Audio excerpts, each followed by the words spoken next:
Hello and welcome to the live podcast, Win More on Purpose. Today we have Chava Shapiro with us on the real reason that your marketing isn't working, how to make your message impossible to ignore.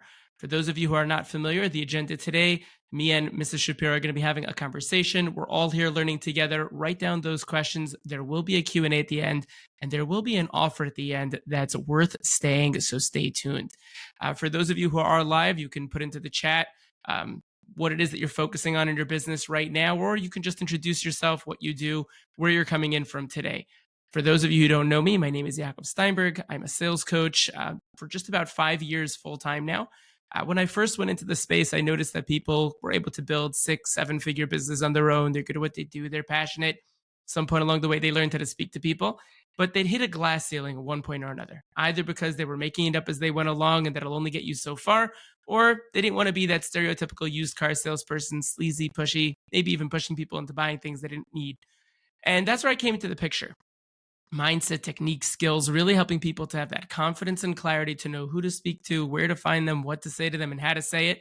I've had the pleasure of working with quite a number of pretty well-known people on LinkedIn, be it Chai Fishman, Hoodie Bloch, Hoodie Greenberger, Eli Bosch, just to name a few. And thankfully, the clients that have worked with me at the 6-7 figure realm have been able to grow by even 50% in the first 60 days of working with me.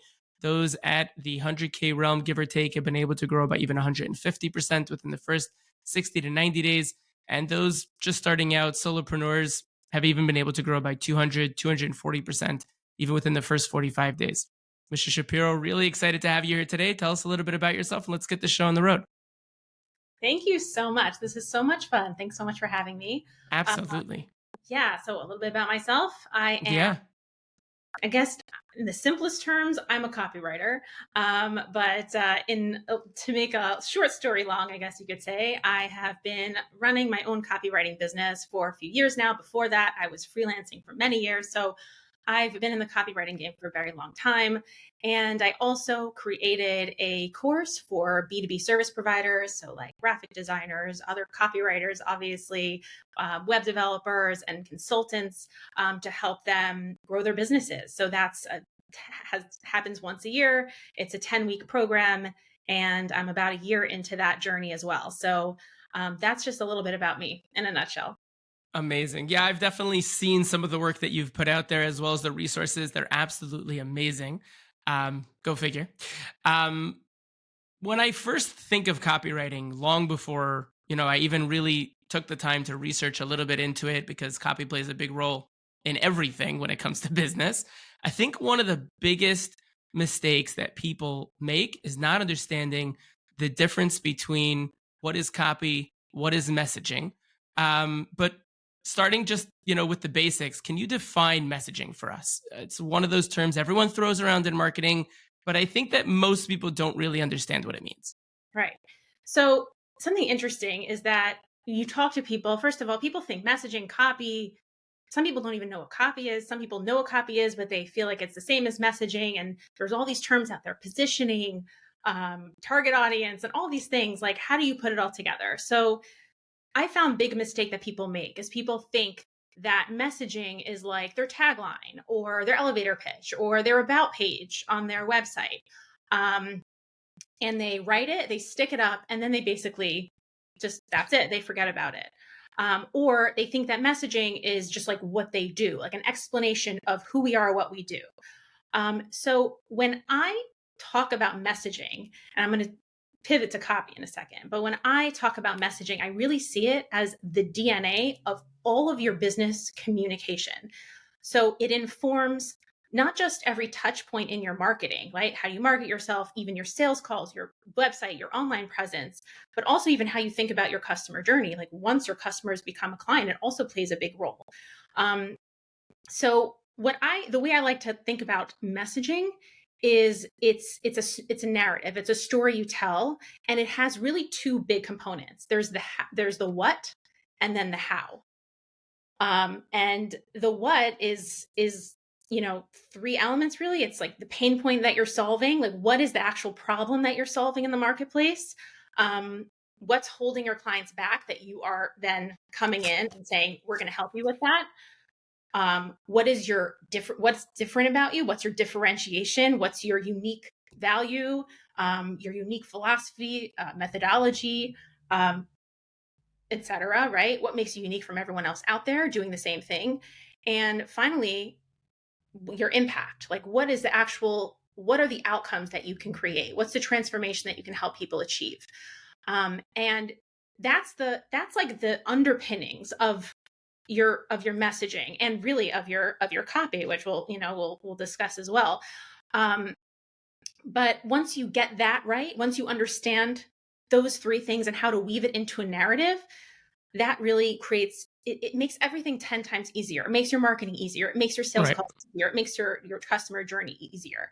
But I want to that I also mentioned there's a how, right? Because people miss this. And cute thing happened to me the other day, and I thought this would be a great way to illustrate this concept, right? So there's the what you say about who you are, the problems you're solving, what makes you different, and then there's how you say it, which a lot Mm-hmm. of people refer to as like voice and tone, like there's a certain personality that has to come through in your writing, or else you'll just be, forgotten probably. Um, so I'm just going to take a parenting example. I'm assuming a lot of people, you're a parent, right? I'm assuming a lot of people listening to this are parents. And this has happened like a couple months ago. I wanted my kid to go to sleep. Now I have a 4-year-old who is very stubborn. I don't know anyone Mm-hmm. has like very stubborn kids. So I'm basically trying to sell sleep to this kid. Okay. It's not an easy thing to do. Like, you have to go to sleep, right? Like, you need your sleep to function. He's the youngest of four. So he's like serious FOMO. He wants to stay up with his older brothers. It's a whole disaster. And then he goes to sleep really late. So one day I had this epiphany. I said to him, I had this like light bulb moment. It's like, just like I have to charge my laptop, mommy has to charge her laptop. I have to charge my phone at night, so that they can work the next day. Your brain is like the battery of your body. So you have to charge your brain, right, at night, so you can wake up with energy the next morning to do all the things you have to do. So I like to compare that to like, I spoke his language. And by the way, it worked. And if anyone else tries that, let me know if it works for you. He says to me, he's like, mommy, I have to charge my brain now. It's very, Nice. so there's like the what you want to communicate. Like, I want you to go to sleep right now, and sleep is important. And here's all the reasons sleep is important. But then you have to know who your audience is. In this case, it was my 4-year-old. And you have to know, how do I communicate that? What's the how? Right. How do I, what kind of voice and tone am I using with this kid? What kind of analogies am I creating? So that's how I understand messaging. And then copy is um, taking that messaging and that narrative and all the stuff to be true about who you are, and then expressing it to fit whatever medium and moment, on whether it's your LinkedIn or your website or your emails or your sales pitch, whatever it is, with the purpose of actually driving people to take a specific action. So messaging is like why they should care, and copy is how do I get them to care right now enough that they actually do something about it. Doesn't matter what that something is. Buy it, download it, donate to it, whatever. Yeah, and I think it's super important. I mean, a parenting example really works very well. I mean, each Yeah. child even has their own language that they speak, right? And it's one of the things that so many people, realize once we become parents to more than just one kid, is that each one sometimes has their own language that we need to speak to them. One of them, it's, might be a little bit more firm. The other one, it's more loving. One of them, it's explaining it in this, way, which all of a sudden their language is, I need to charge my brain. And that's become, that child's way of expressing, I'm tired.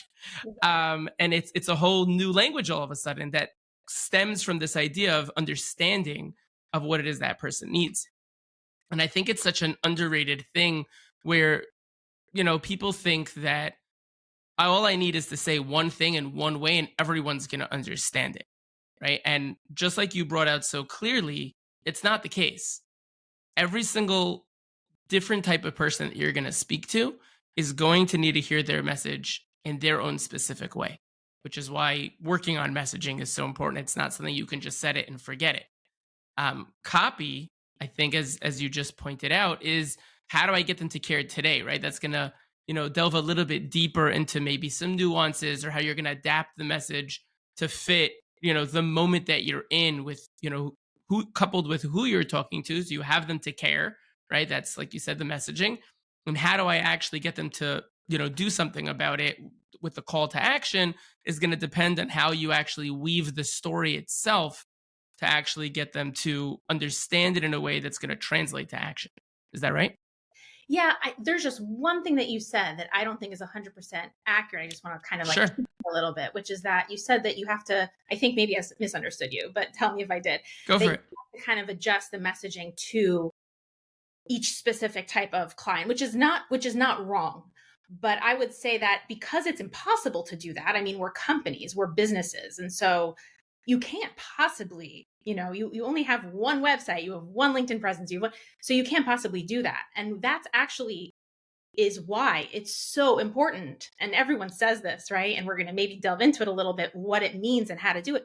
Know your audience. You have to know, you have to narrow in on who exactly you're speaking to. And I don't mean like, some people are like, oh, you have to know what magazines they read and what color their eyelashes are. No, you need to know what their reality is in relation to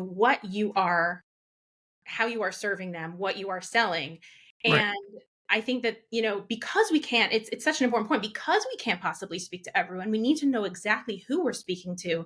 And we need to really understand everything I just said, the pain point, the transformation, how, our unique point of view, our unique differentiation, all of that has to be channeled through the lens of like, who am I speaking to? Who is my audience? So what you said is not wrong. I just wanted to throw in that extra point No, there. no, no.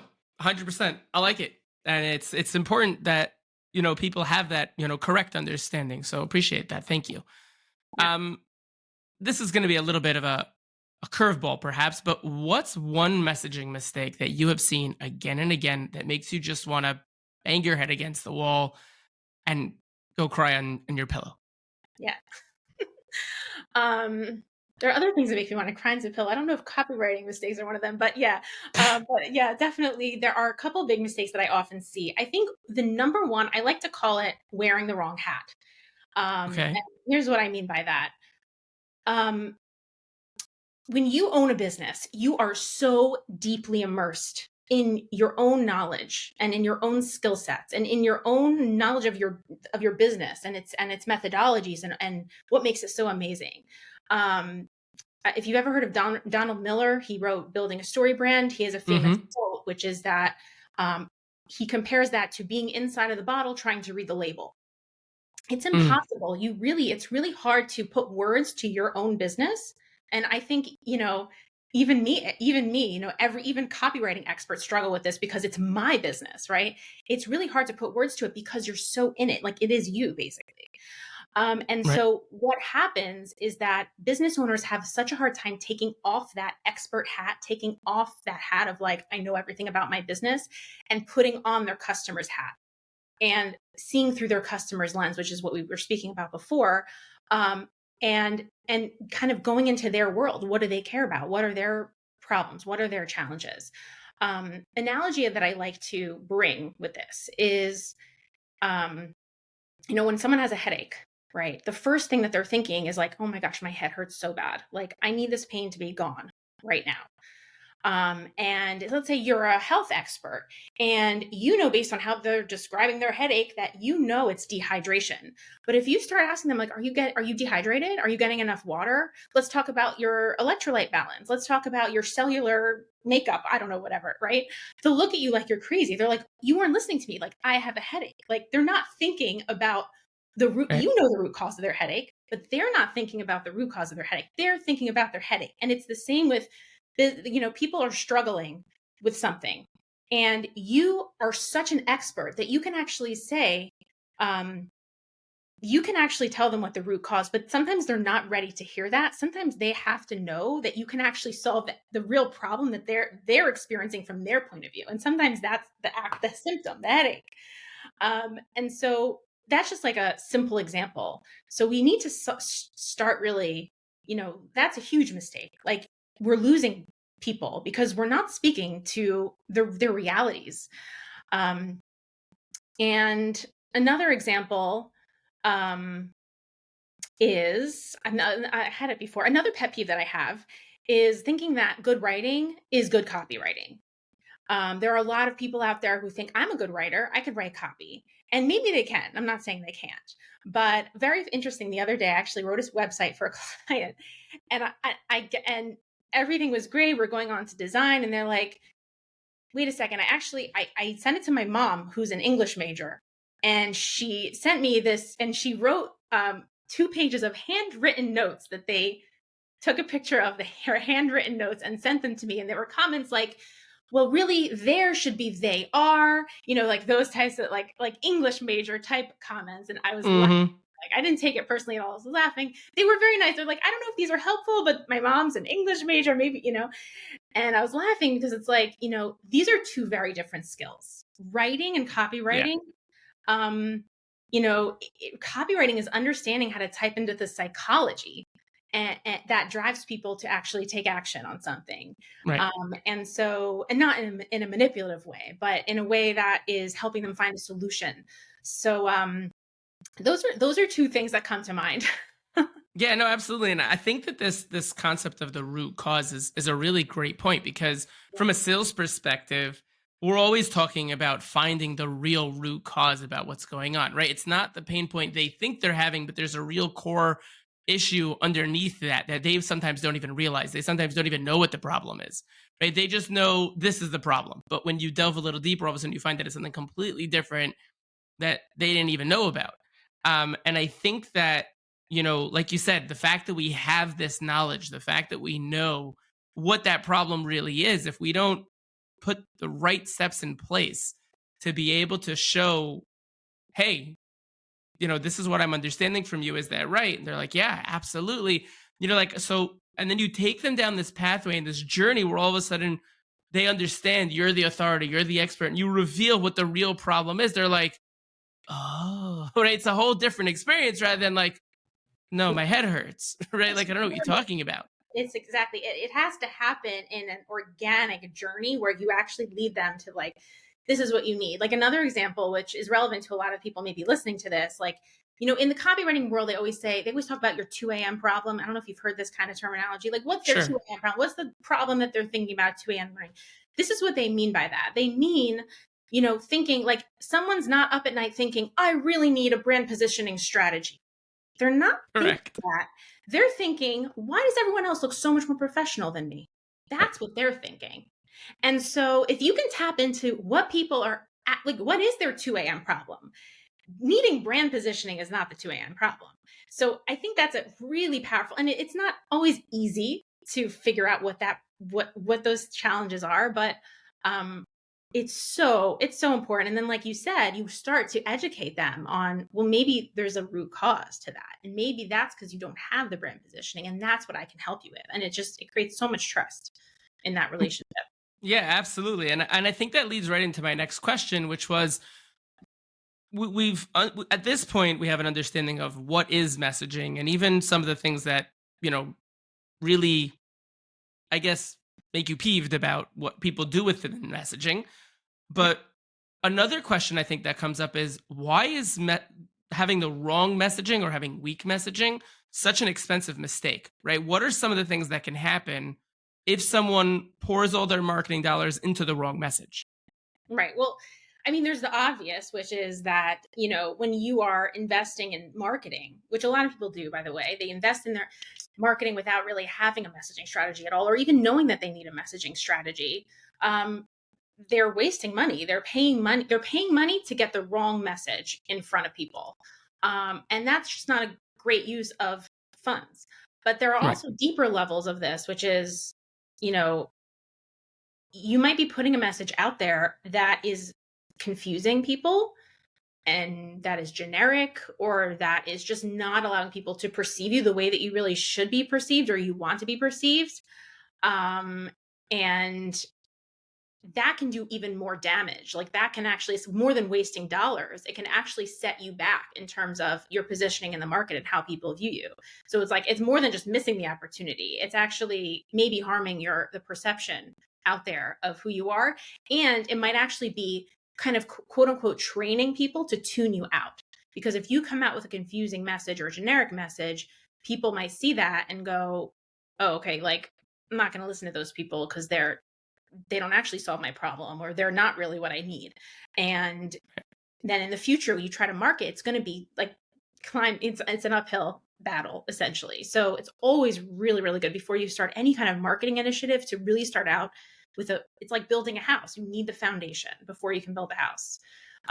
So yeah. Yeah, no, and I think that's a very important point because a lot of people spend a tremendous amount of time and energy into building up, a brand or the way that people look at them. LinkedIn is a great example of that. And if you start putting out messages that nobody wants to hear or that is just confusing them or isn't putting you in the light that you really need to be seen in, so then, like you said, either they're going to tune you out or they're going to get the wrong understanding of what it is that you do. And I think that's a very powerful point in terms of, like you said, not just having a generic view of you, but even having a harmful view in the sense that when you put out the wrong message, people are going to respond to that in kind. Right. I think another thing that I'm sure you hear all the time is that, and I hear this, from people that I speak to all the time, is people say, "Oh, my marketing is so, my market is so saturated. How do I stand out?" Mhm. Right. So obviously there's a sales approach to that, but what's your approach when it comes to cutting through the noise and really being able to approach clients in a way that's going to be able to help them? Well, I'd love to hear your sales approach, and I'm wondering if it's the same as my approach as a Go copywriter. for it. But here's the thing, and I think you're going to agree with me on this, and maybe it's very similar to what you would say to this question, but it's true. Your market's probably saturated. I'm not going to sit here and say like your market's not saturated. Like you're right, it's saturated, and it is hard to stand out. And you see that right now. There is, obviously social media has made it a lot easier for people to just like start creating their own content. You just more and more and more people getting on the bandwagon. It is harder and harder and harder to stand out. So at the same time though, there is something I think that it's a myth that holds people back. And I'll explain what I mean. Is that everyone thinks that their market is saturated. But what is not saturated is the people in your market actually connecting with their audience Yes. on a real level. And I'm talking to whoever's listening to this right now, have an incredible opportunity to stand out, not by doing anything different in your business, not by changing your proprietary process, not by doing any of that, but simply by just asking yourself, how can I connect better with the audience that I'm trying to serve?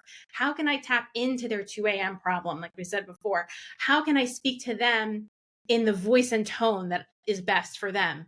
How can I not sound, overly professional and generic? How can I really bring out my message in a way that gets people to sit up and listen? And that is not saturated. There are very, very few companies that are doing that. And it is just a huge, huge opportunity. Yeah, and I mean, what I would say from a sales perspective is very similar in the sense that having a saturated market just means there's a lot of noise. And the reality is that you need to be able to break through that noise in a way that's not just loud, but coherent. Right. People don't want to hear the same song that the previous person who cold called them, as an example, is singing, and you just put a new sticker on it. That's not going to interest them in any which way, shape, or form. Right? It's about you cutting through that noise in a way that's creating an experience for them. It's connecting to them, from a human to human perspective. It's having empathy and really connecting with them in a relationship based manner that's going to break through that noise because people aren't going out of their way the way that you are to get their attention. Right. And I think that's one of the biggest things that people miss when it comes to sales is that time is the currency of sales and attention is the exchange. And so many people miss this point. I like that. It's not my line. That's Dale Dupree's line. But it's true. I Yeah. mean, like Yeah. it boggles the mind how many people are literally just trying to put a new sticker on an old thing and just, oh, Right. it's got a new sticker, so everyone's gonna buy it now because I have a new twist. That's not Right. why they're gonna buy it. They're Right. gonna buy it because they're excited to be supported by you because of who you are and how you cared about them. Right. And the best way to show that you care about someone is to really like make sure they understand that, again, like what are they dealing with, what is their reality, what is the actual what are those challenges that they solve. And I know I keep saying the same thing over and over again, but like, imagine that you are dealing with some kind of health issue, right? And you don't know what it is, and you go to a doctor and they say, and you start describing it, and they're saying, wait a second, let me guess, you have stomach pain every night at 7 p.m. Let me guess, you are, constantly fatigued the next day. Whatever, whatever. And you're like, oh my God, that's totally me. Like you're like you've been to other doctors and they just were never able to do that. And you're like, you get it. And you are just on the edge of your seat waiting for this doctor to tell you their prescription, right? Their solution, because you're like, Right. you get me, you understand me. And so that's why I harp so much on this empathy and understanding and articulating these things, because it's like a superpower. It makes people feel so heard, and it just creates that instant level of trust before you even say how you can help them. That's the cool part about it. Yeah. You just, it just creates that connection. It's so important.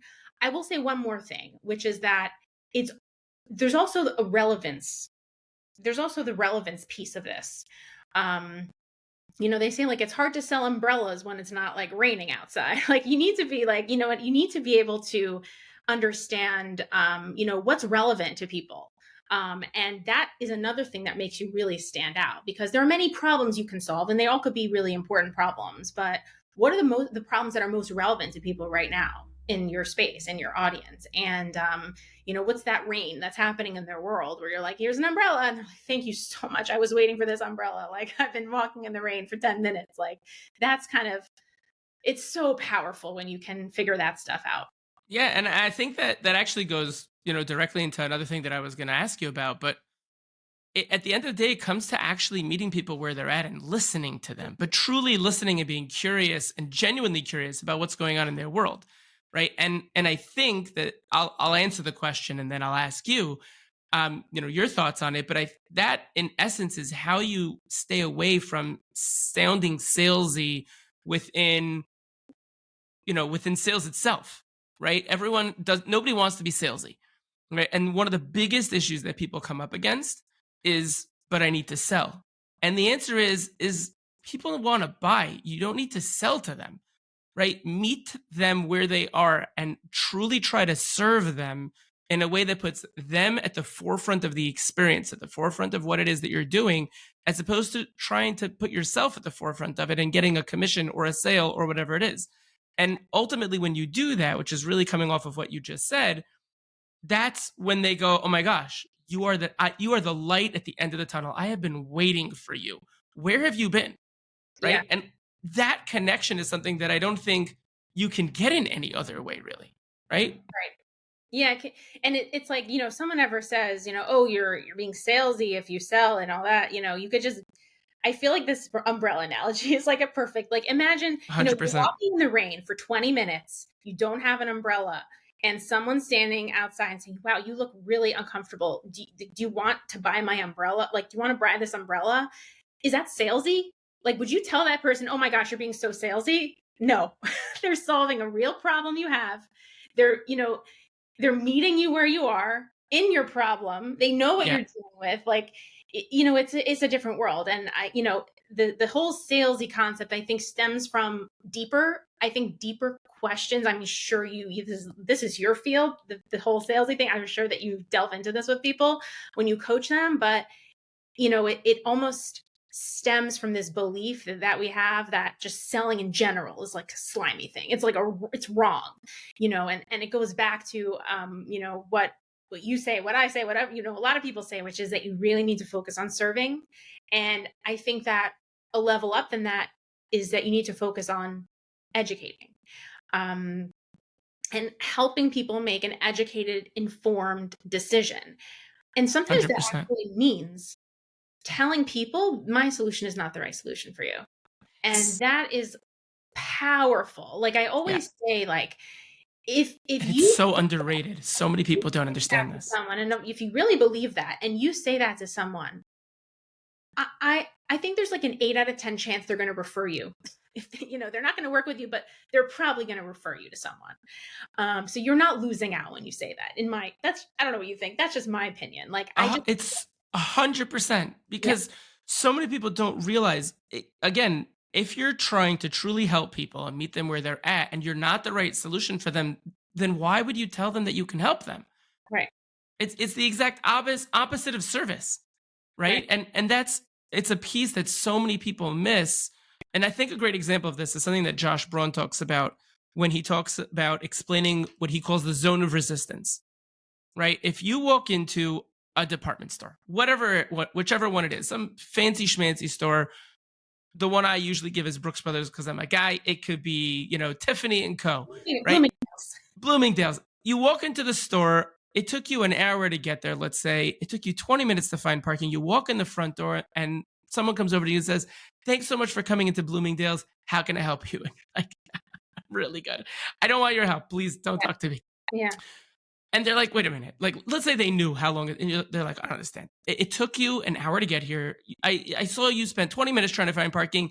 You had to come here for a reason. Like, really, you don't need any help? You're like, no, really, I'm good. I don't need your help. Please go away. But what if instead you walk in that door and they said, "Hey, thanks so much for coming to Bloomingdale's. I happen to be over here folding some shirts. If you need anything, just let me know." You're like, "Yes, I'm looking for this in white." They're like, "Sure, it's over there." You just saved yourself 30 minutes walking around the store for no reason. But what's the difference between those two is that one invited you into his world and the other one was trying to push his world on you. You felt a pitch coming in the first example. And therefore, we automatically do arm's length. I don't want to have anything to do with you. But the second person invited you in. And that's where it comes to, I would tweak your umbrella example a little bit. When someone's walking in the rain for 20 minutes, I'd say, "I happen to have some umbrellas here. Would you like one?" Hmm. Right? Or I could just say, "Hey, it's raining. Do you need an umbrella?" Hmm. Right? It's like you said earlier, a lot of times it's the difference, not just in what we say, but how we say it. That's the only place that I would tweak that is that little tiny piece of them feeling like you're just inviting them in, as opposed to, "I have an umbrella that I need to sell and you look wet. So here's the umbrella." It's, "You really look wet. I happen to have these things here. If you need one, just let me know." Right? "I'm inviting you into my store. You want some? Great. You don't? Yeah. That's also fine." The challenge is you can't do that with copy. You It's can't. it's You can't. hard. You can't really do. You can't really on Yeah. your website, really on the top hero section of your website, right? If you need any help, we're here. It We're doesn't work. behind the You computer. have to be bold. So yeah, I mean, I think that how would you translate that concept to copy and the world of messaging and copywriting?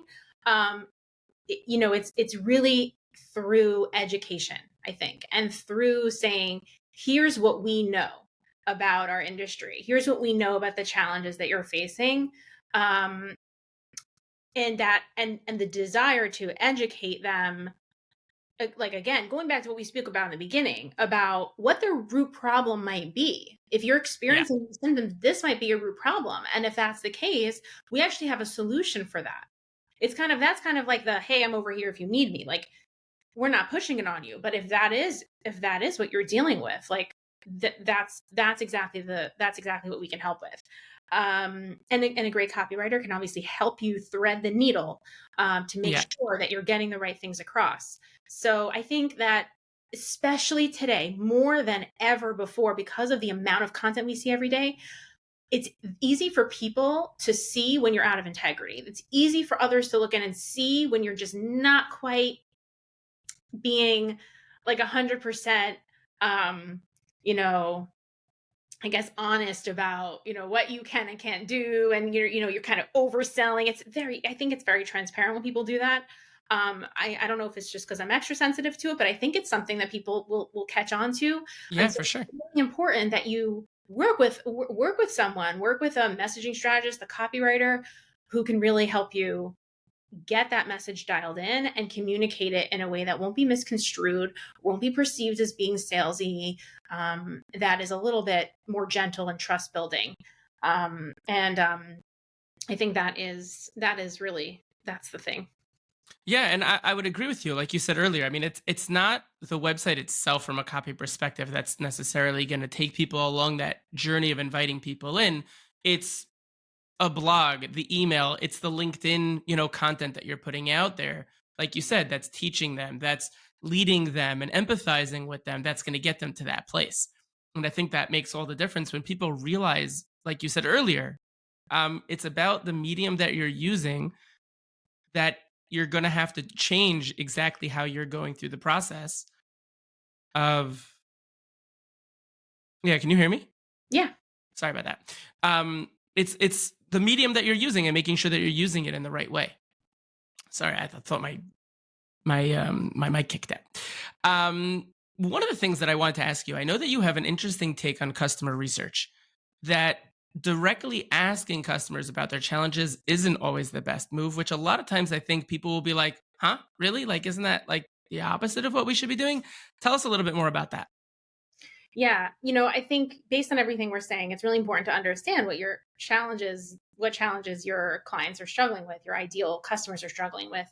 And the thing most people want to do at that point is start polling their customers. Like, what's bothering you, or what do you want to see? And, part of the problem with that is like the headache example. Like, they're going to say, they might have a surface level way of describing their true challenges, which is not always bad, but you really want to understand the deeper emotional, psychological factors that are driving their decisions. And people aren't always upfront about that, or sometimes it's even in their subconscious and they don't even know. So it's very tricky to directly ask and do customer research, and with surveys and questionnaires and things like that. What I found is so much more powerful is, first of all, looking at behavior. I love to like analyze my emails, for example, like this, looking at for myself and my clients, looking at the open rates and what emails people actually reply to, and like, what are the which kind of subject lines that get the best open rate, things like that. Because you could so easily see, based on the way people respond, like you can see when you touch on something that's like a sensitive to them, or that's like really bothering them, or that's real to them. So looking at data like that is really, really powerful. You can do the same thing on your LinkedIn. Like, which LinkedIn posts get really visceral responses from people, which ones get a lot of engagement, which ones are people DMing you about, and you start to see a pattern over time of how people respond.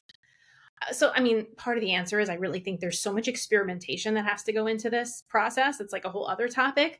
But as far as I'm concerned, as a copywriter, when I go in and a client hires me to work on their copy, I look at a lot of things, including Reddit threads, book reviews on topics that are relevant to their industry, YouTube comments. I mean, there are so many ways you can kind of look into the cracks of like the internet and find those people that they're trying to target, and like, how are they talking? What are they saying? What are they really mad about? What are they struggling with? Like, what do they love?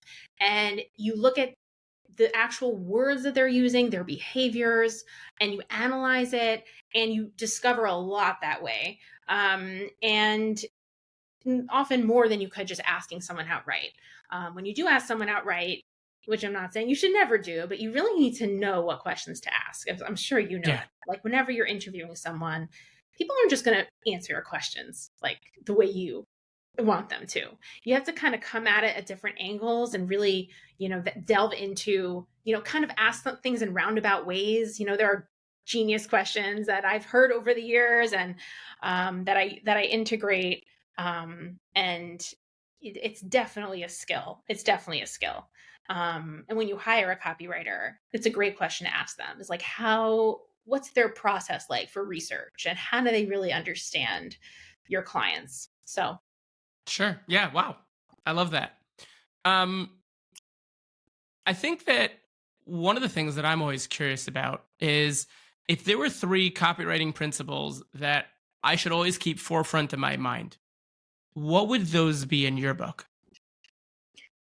3 copywriting principles. So there are obviously many that I love. And I think the 3 that would top my list would be, number 1.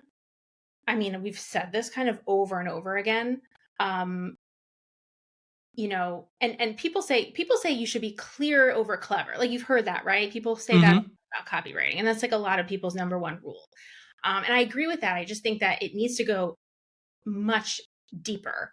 Where obviously, yes, great copy that gets people to connect and act on something is not about creating the most clever tagline or the most creative headline, although that can get people to sit up and listen and Right. get their attention. It doesn't necessarily convert that attention into a sale. But to write copy that is clear, you really need to have clarity about the internal conversation that's happening in your prospect's head, and like we've been saying, and what's really going on with them, and how do you address that. And some say that copy really isn't written, it's assembled, right? If you've maybe heard that as well.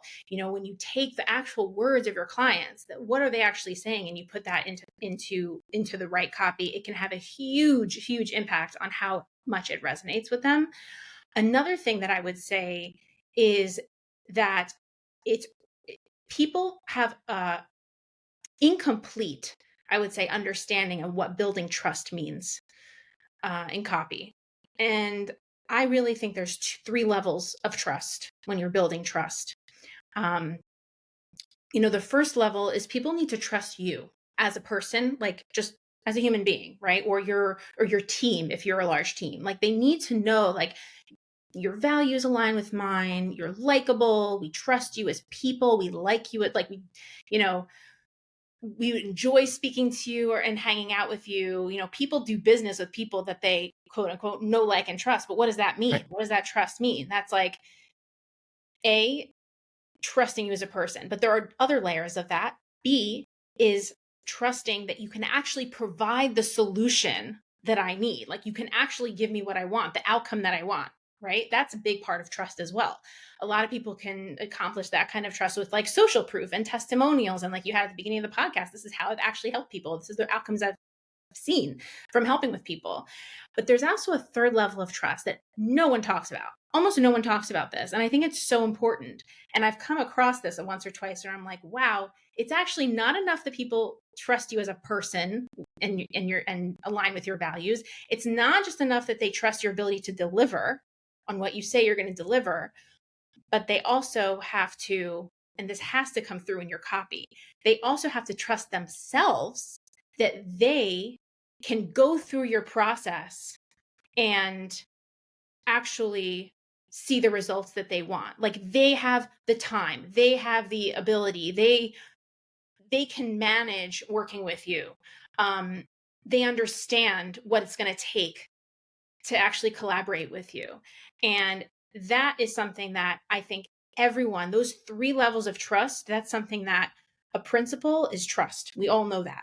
But understanding what that means on all of those levels, I think is just a huge thing that I wish everyone could just like tape on their, computer screens, obviously. And the third one, I'm putting that as the second one. The third one is, oh God, there's so many. They're so hard to choose from. Oh my goodness. Okay, you're gonna have to give me four, but I think the third Go one for it. is, again, this is something I don't think enough people, I'm focusing on the things I don't think enough people are talking about. Mm-hmm.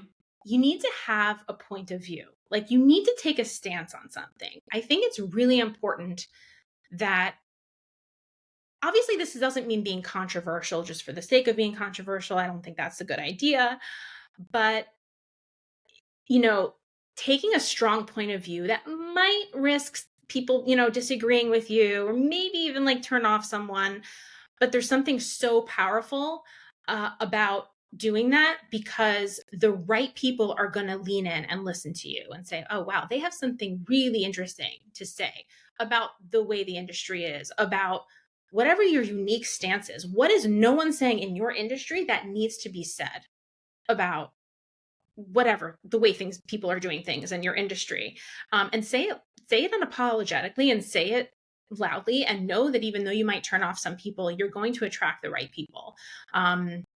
There are so many. Another one is focusing on the transformation, like instead of just giving people information, really talking about their happily ever after ending and what their life can be like, their business can be like after they work with you. Um, these are just really important things that people, if you're going to write your own copy, something that you really need to know.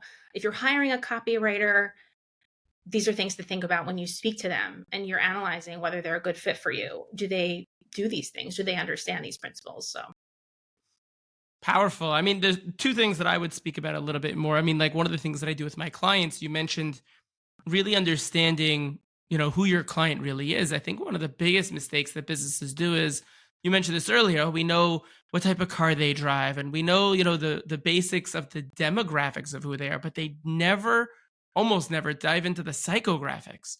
Right? I was just doing this with a client today, right? The psychographics of understanding what are their deepest needs, wants, desires, their fears, their worries, their internal limiting beliefs and external limiting beliefs, just to name a few.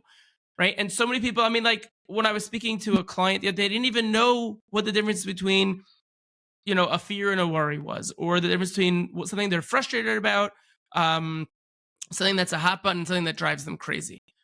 Right. And how could you possibly, if you don't even know the differences between those different things, the biggest reason you need to understand those things, because when you speak to your client, the way that you speak to them will change when you understand these fundamental pieces of their psyche. Because it's not just what you say, it's how you're going to say it to them. And when you understand the way that the way that they're thinking and what's concerning them, as an example, then you're going to tweak the way that you're talking to talk more to that point a little bit here and talk more to this point a little bit there. And that's just going to really bring that message home a lot better. The other thing that I was going to mention was, you mentioned have a point of view. I think that one of the biggest, reasons that, people skip over that is because I don't want to, take a chance on losing a potential client that way. But what I think is so important to emphasize here is that's a client that you don't want. If they don't appreciate you and who you are just for who you are, then that's not someone that is going to become part of your tribe or, people that are going to want to hang around you, right? Mike Calendly, for those who want to go and check it out, is a great example of this, right? I mean, it's going to push people away. Driving curiosity here. It's going to push people away if they're not excited about it. And there are others that would be like, oh my gosh, yes, because I don't really want to work with the people that aren't excited about it, right? I want people to see me for who I am at the beginning before they ever meet me sometimes. And if I do that, then when they do come into my circle, they're super excited about it. Like, oh my gosh, I loved your Calendly because it was just so real and so you, as opposed to, these people that have, someone writing their LinkedIn content for them. And then all of a sudden you get in a meeting with them and are a completely different person because they're not being you, they're being them. right, right. And that goes back to what I said before about these 3 levels of trust. Is like that first Exactly. level of trust is trusting just that they like you, that you're a likable person. And people underestimate how far that can go. There are people who, I'm just thinking about people that I know in the industry. There are people that if they were to sell something, I would probably just buy it just because it's them selling. Like I don't even need to know what it is. I'm like, you're Sure. great. I'm buying it, right? Um, and why is that? Like, why do we not even need to know what they're offering half the time? It's because we connect with them as people. We can see ourselves even maybe being friends with them, or and it's a very powerful thing. It's a very powerful thing. Absolutely. I'm going to open the floor to Q&A for anybody who wants to put into the chat, a question that they have, something they're stuck on, or anything about something we spoke about today. In the meantime, while we're waiting for those to come in, we must talk about AI before we, end this podcast. How are you using it, and how can business owners use it for messaging without sounding like a robot? Yeah. So AI, not only is it amazing, but I feel like every day it gets better. I don't know. It's just like so on the ball. It's so good. The thing about AI though is you have to be so careful with it. Like I use it a lot, but I know enough about what's good and what's bad to spot like this is good, this is bad, Right. this is helpful, this is not helpful. And so when you approach it from that point of view of like, I'm the creative director and AI is my assistant copywriter, but I'm telling it exactly how the strategy has to be and exactly what voice and tone to use and how to tweak this and how to tweak that. It becomes an incredibly powerful tool. It's something that I have definitely just I'm always trying to learn more about it. I'm always developing my skills with AI because it's definitely the future. I mean, it's not going anywhere. But you have to learn how to be a good prompt engineer. You have to know how to do that. And one day maybe I'll come out with some kind of course about it because people ask me all the time like how I do it, and usually I'll just say to them, um, just watch me because let's do it. I'm going to do a task. You tell me what to do and just watch how I use it. Cause it's just kind of one of those things. Like it's hard to explain until you actually see Yeah. it. But I really think I have some resources actually on my website that help people help business owners who are not ready to spend money revamping their messaging, but they still want to do it. I actually walk them through specific prompts to use at every step of the way, like almost Ooh. walking them, almost like replicating how I might, use AI in a sense, to get an outcome that is really good. It might not be exactly what a copywriter would do, but it's really, really good. And for some business owners, that's enough for them. And so I love AI. Well, I don't know. What do you think about AI? How have you been using it? Listen, I think that it's not going anywhere, and it's the people who learn how to use AI are going to be the ones who take the jobs from people who aren't willing to use it. Not that AI is going to take their job. Okay, there is for some industries perhaps people who might get a little stuck because of it, to say the least. But I think that it's really like you said, it's about understanding the prompts, and it's about using it in the creative way that it's meant to be used to prompt your brain into further thinking.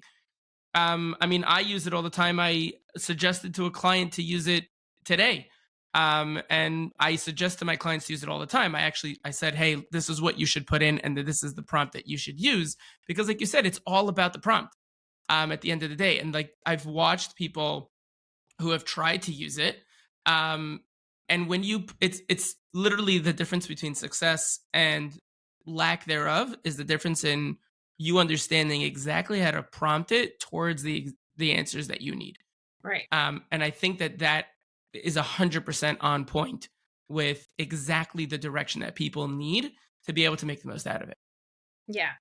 I mean, a lot of people also make the mistake of just not not trying enough, like not trying enough. They just stop at one prompt and they get the output and they are either happy with it or they're not happy with it. Yeah. People don't realize, robots don't get tired. I mean, they can keep going. And so, it doesn't matter. You can keep going and you can say, well, I want you to be more like this and I want you to tweak this. And I think part of the reason that I've been able to use it so well is because I kind of just, I'm very determined to get what I want out of it. So It's the grit. I keep going and going and going. And sometimes it's like the 10th prompt that finally they get it. So keep trying on it and definitely check out the resources that I have. I have a perfect your pitch guide, which really walks you through a bunch of prompts that you can use to create an amazing elevator pitch for your business, and using actually a lot of the principles we spoke about today. So it's a little bit of a shortcut, and yes, it's not perfect, but it's using AI to try to get into the mind of your ideal client and what's going on in their lives and how that's affecting them, and using that to help you with your elevator pitch. And it's a lot of people have done it and they loved it. So Amazing. yeah. One of the questions that came in, we spoke a lot about trust today. How can they really make sure that they're able to build trust through their copy? I know that, within this question, you mentioned, 4 different aspects of building trust. How could they apply that to their copy? 3 aspects. Yeah. So this it's kind of it's hard to answer because I don't know their industry or their business or what they're doing. But I think of it a little bit more holistically in terms of, I almost have a checklist in my head as I'm reading through copy.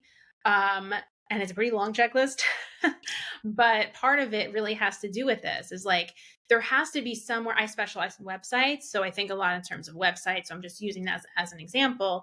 Like there has Hmm. to be somewhere on your website where you build personal trust with your audience. And oftentimes that's on the about page, right? So there are certain ways you can do that, but there are also places throughout your homepage, for example, that you can slip in phrases that are about, talking about, let's say, the values that you have, or even like we spoke about, your unique point of view, or things that people will connect with. Like that's part of it, right? When you say, I have a stance on this, I'm putting my foot down, this is my point of view. This is, what I think. This might ruffle some feathers, but so be it. Right.